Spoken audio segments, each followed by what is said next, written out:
আজকে বানিয়েছি তিনটে রেসিপি, মানে তিনটা রেসিপি বানিয়েছি। তিনটাই হচ্ছে বাঙালি রেসিপি, স্বাস্থ্যকর। সব সময় মাছ মাংস খাবো এমন তো কোনো কথা নেই। তো সবজি আর বিভিন্ন ধরনের বাঙালি রেসিপি, এগুলো কিন্তু স্বাস্থ্যসম্মত হয় আর খেতে দারুণ মজাদার হয়। আর আমি যেভাবে রান্না করেছি, আমি সব সময় স্বাস্থ্যর কথা ভেবে এরপরে রান্না করি। আর আসলে গরুর মতো খেলে তো হয় না, খাবার গরু মহিষ সব কিছুই খায়, সবাই খায়। আর গরুকে তো ওই মানে ইচ্ছা মতো খাওয়ায়, মোটা তাজা করে। এরপর কোরবানির ঈদের সময় আর কি এটা বিক্রি করে দেয়। তার মানে গরুর মতো খেলে কি হয় জানেন, মানে অতিরিক্ত শরীরটা বড় হয়ে যায় আর গরুর মতো বিক্রি করে দেওয়ার মতো হয়ে যায় আর কি, এরকম হয়ে যায় মানুষের শরীর। আর যারা হচ্ছে স্বাস্থ্য নিয়ে খুবই সচেতন, তারা কিন্তু যেমন তেমন খাবার খায় না, আর স্বাস্থ্যের কথা অবশ্যই ভেবে চিন্তে খায়। আর আমি সব সময় কিন্তু স্বাস্থ্যের কথা ভেবেই রান্না করি, যেহেতু আমার বাচ্চা আছে বাসায়। আর আমি আমার নিজেরও হচ্ছে একটু স্বাস্থ্য সচেতন আর কি, আমি তেল মশলা একটু কমই খাই। তো অনেকে বলে আমার অনেক বড় বড় ছেলে হয়েছে, মানে আমার ছেলে এখন বর্তমানে 18 থেকে 20 বছর বয়স আর কি, বড়টা। তো সে হিসেবে অনেকে দেখলে বলে যে আপনি তো এখনও অনেক মানে এ, কম বয়সী মতো লাগে, এরকমই বলে, অনেকে বলে এরকম। তো আমি আসলে যেমন তেমন খাবার খাই না, আর বাচ্চাদেরকেও খাওয়াই না। একটু স্বাস্থ্যর কথা ভেবে কিন্তু আমি রান্নাটা করার চেষ্টা করি আর কি। তো আজকে রান্না করেছি হচ্ছে সিম বেগুন, আর সেটাকে আমি কাঁচামরিচ দিয়ে রান্না করব। আপনারা তো সকলেই জানেন কাঁচামরিচে হচ্ছে ভিটামিন সি। আর এই মরিচের গুঁড়া আর কি, লাল মরিচের গুঁড়া খেলে গ্যাস, অ্যাসিডিটি, গ্যাস্ট্রিক এসব বেড়ে যায়। আর বুঝেনি তো, আর এটা হচ্ছে স্বাস্থ্যের জন্য খুবই একটা খারাপ। তারপরেও আমাদের লাল মরিচের গুঁড়ো, অনেক ক্ষেত্রে লাল মরিচের গুঁড়ো দিয়েই অনেক তরকারি রান্না করতে হয়, সব সময় কাঁচা মরিচ দিয়ে ভালো লাগে না। তবে আমি যথেষ্ট চেষ্টা করি আর কি কাঁচা মরিচের তরকারিটা রান্না করার জন্য। তো আজকে এই যে সবজিটা দেখতে পারতেছেন, এটা হচ্ছে আমি কাঁচা মরিচের উপরে রান্না করেছি, মানে কেটে কেটে দিয়েছি, বাটাও না।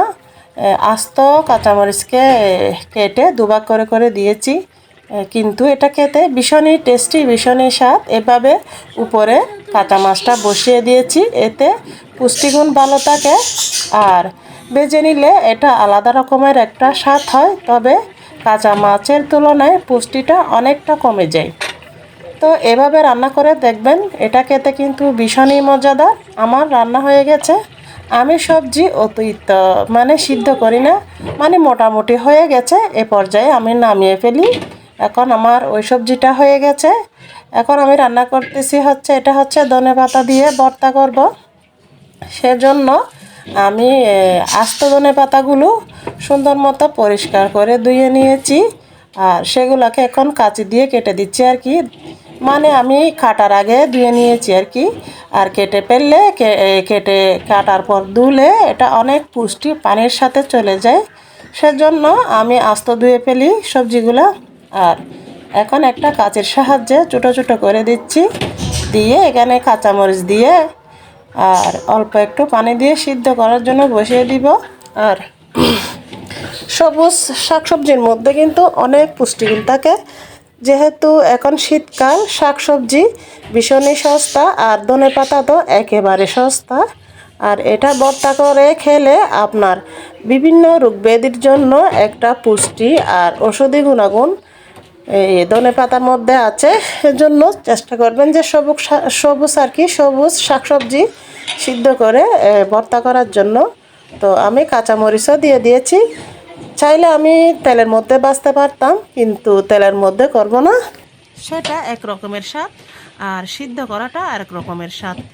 তো দুটো আলাদা আলাদা, সিদ্ধ করলে কিন্তু এটার পুষ্টিটা অটুট থাকে, সেজন্য সিদ্ধ করে করব। অতিরিক্ত করব না, মানে একটু একটু নরম হয়ে আসলে আমি ভর্তা করে ফেলবো, অতিরিক্ত সিদ্ধ করলেও পুষ্টিটা চলে যায়। আর এখন মোটামুটি আমার সিদ্ধ করা হয়ে গেছে, আমি নামিয়ে ঠান্ডা করতে দিব। আর এরপরে ভর্তাটা তৈরি করে নিব।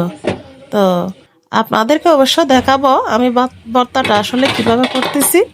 কিন্তু এটা খেতে ভীষণ মজাদার, ভীষণ টেস্ট। আবার অনেকে অনেক মন্তব্য করে, কিন্তু আমি কারো কথায় কান দিই না। আমার যেটা ভালো লাগে আমি সেটাই করি। এই যে দেখুন আমার ধনে পাতাটা আর কি এটা মোটামুটি হয়ে গেছে। এখন আমি নামিয়ে ঠান্ডা করতে দিব। এখন আবার বিভিন্ন জনে বিভিন্ন কথা বলবে যে কাঁচা কাচ্চা এই সেই। তো সবজি আসলে বেশি সিদ্ধ করতে হয় না, অতিরিক্ত সিদ্ধ করলে এটা সম্পূর্ণটাই ছাইয়ের মতো হয়ে যায়। তো এখন আমি একটা ভর্তা করার একটা কি জানি বলে ওটাতে নিয়ে নিয়েছি, কাঁচামরিচ নিয়ে নিয়েছি আর পেঁয়াজ কুচি নিয়ে নিব।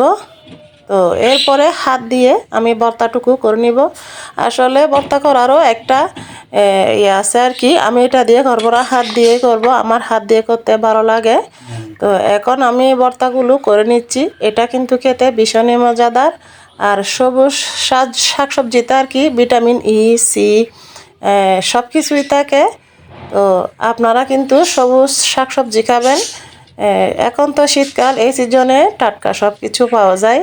তো শীতের পরে যেগুলো পাওয়া যাবে আর কি সেগুলা হচ্ছে ফ্রিজারি করে রাখা আর গোডাউনে রাখা, ওগুলাতে অতটাও পুষ্টিগুণ থাকে না। তো শীত শীত যতদিন আছে আর কি ততদিন চেষ্টা করবেন সবজিটা একটু বেশি খাওয়ার জন্য।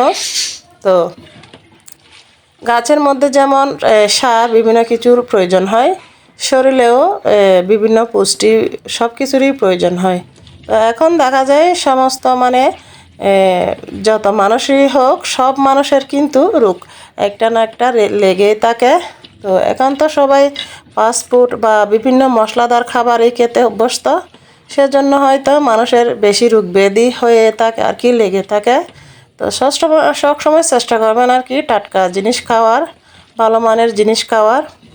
আর প্যাকেটজাত যে খাবারগুলো রয়েছে এগুলো একটু অ্যাভয়েড করার চেষ্টা করবেন। আমি মোটামুটি সব খাবারই বাসার মধ্যে তৈরি করি, বাইরের খাবার কমই খাওয়া হয়, যেহেতু বিশ্বাস নেই তো মানুষের, বিভিন্ন কিছু মিক্স করে রাখে। আর যেগুলা হচ্ছে অনেক খাবার দেখা যায় অনেক দিন সংরক্ষণ করে রাখার পরও নষ্ট হয় না। আর এগুলাতে অবশ্য একটা কেমিক্যাল ব্যবহার করে, ওটা হচ্ছে চিন্তা করেন একটা খাবার যদি কেমিক্যাল দিয়ে অনেক দিনের জন্য সংরক্ষণ করে তাহলে আর এটা কতটুকু স্বাস্থ্যকর হবে।